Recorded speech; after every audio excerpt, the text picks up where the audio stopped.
Shalom saudaraku. Kita masuk ke dalam bagian yang terakhir dari doa Bapa kami.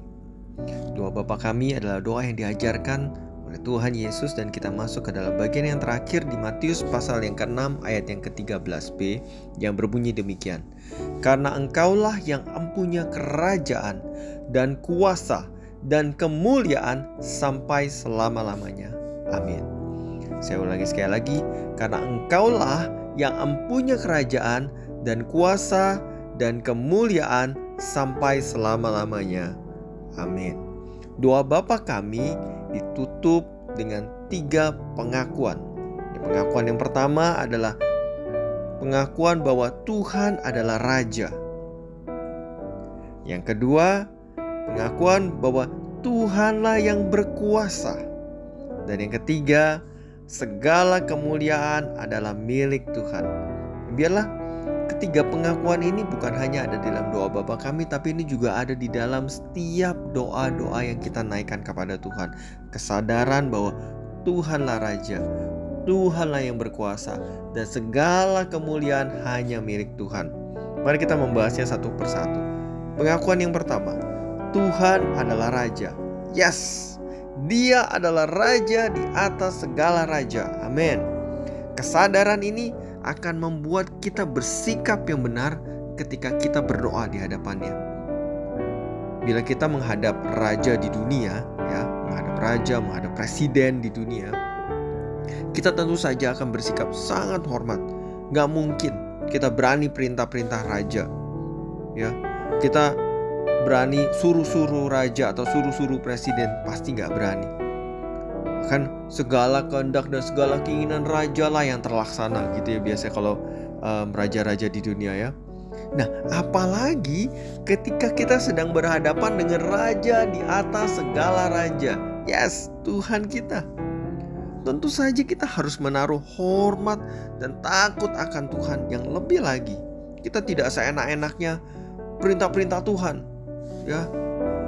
Kita tidak seenak-enaknya suruh-suruh Tuhan. Namun kita dengan sadar, kita menyatakan di dalam doa kita kesadaran bahwa kita hamba Tuhan Raja. Maka dengan kerendahan hati kita berkata, Tuhan, biarlah kehendak-Mu yang jadi. Biarlah kehendak Raja di atas segala raja yang jadi. Sebagai Raja, Dia juga yang layak menerima pujian dan sembah kita, karena Dia Raja di atas segala raja. Pengakuan yang kedua, bahwa Tuhan Maha Kuasa. Yes, Dia Allah yang berkuasa. Dia Allah yang mampu menjawab setiap doa-doa kita sesuai dengan kehendak dan kedaulatannya. Dan kesadaran ini tentu saja membuat kita tidak menjadi sombong, tidak merasa diri hebat. Namun justru kita sadar bahwa segala sesuatu yang terjadi dalam hidup kita itu semua adalah campur tangan Tuhan. Itu semua karena kasih setia Tuhan. Itu semua karena belas kasihan Tuhan atas kita. Tuhan yang berkuasa atas hidup kita. Dengan kerendahan hati kita datang berlutut berdoa kepada Tuhan, menyatakan diri lemah dan membutuhkan pertolongan tangan Tuhan yang penuh kuat kuasa itu. Kesadaran bahwa diri lemah, Tuhanlah yang kuat dan yang berkuasa. Dan tidak ada lagi ruang untuk kita sombongkan diri. Pengakuan yang ketiga, bahwa segala sesuatu hanya bagi hormat dan kemuliaan nama Tuhan. Kesadaran ini akan membawa kita untuk berdoa bukan berfokus pada diri kita. Kita berdoa bukan untuk memuaskan diri kita, namun kita berdoa berfokus dan berpusat kepada Tuhan semata. Segala kemuliaan hanya milik Tuhan. Bahkan ketika kita memohon atas kebutuhan kita saja, fokusnya gak lagi ke diri kita.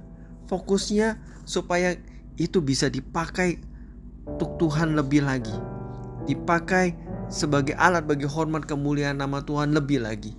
Contoh ketika kita berdoa makan.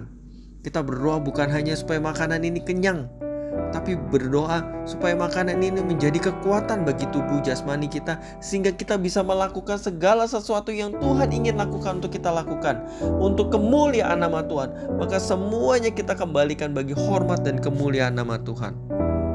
Ketiga pengakuan ini hendaknya bukan hanya ada dalam kehidupan doa-doa kita saja, tapi ini juga ada dalam keseharian hidup kita.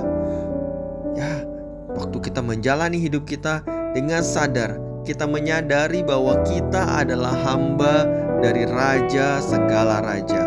Sehingga biarlah di dalam setiap kehidupan kita, kehendak Tuhan yang jadi atas hidup kita. Dan sebuah kesadaran juga bahwa Dia adalah Tuhan yang berkuasa. Di luar Dia, di luar Tuhan, kita tidak dapat berbuat apa-apa. Maka kita harus hidup terus melekat kepada Tuhan, bahwa bagi Dialah seluruh hormat dan kemuliaan. Dan biarlah itu menjadi tujuan dari hidup kita, agar nama Allah yang ditinggikan, agar nama Allah yang dimuliakan. Biarlah melalui pembahasan kita kali ini, bukan hanya doa kita saja yang diubahkan, tapi hidup kita juga diubahkan.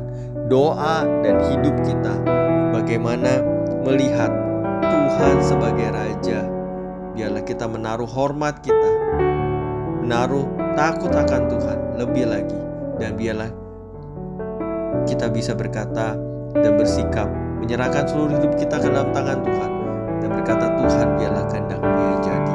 Kehendak-Mu Raja di atas segala raja yang terjadi atas hidup hamba-Mu ini.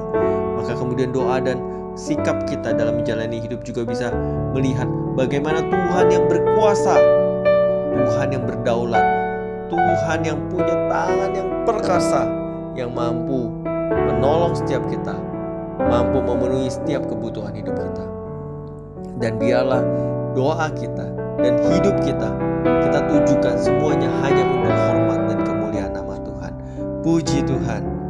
Doa yang luar biasa yang diajarkan Tuhan Yesus ditutup dengan kata-kata yang indah. Karena Engkaulah yang mempunyai kerajaan dan kuasa dan kemuliaan sampai selama-lamanya. Amin. Saatnya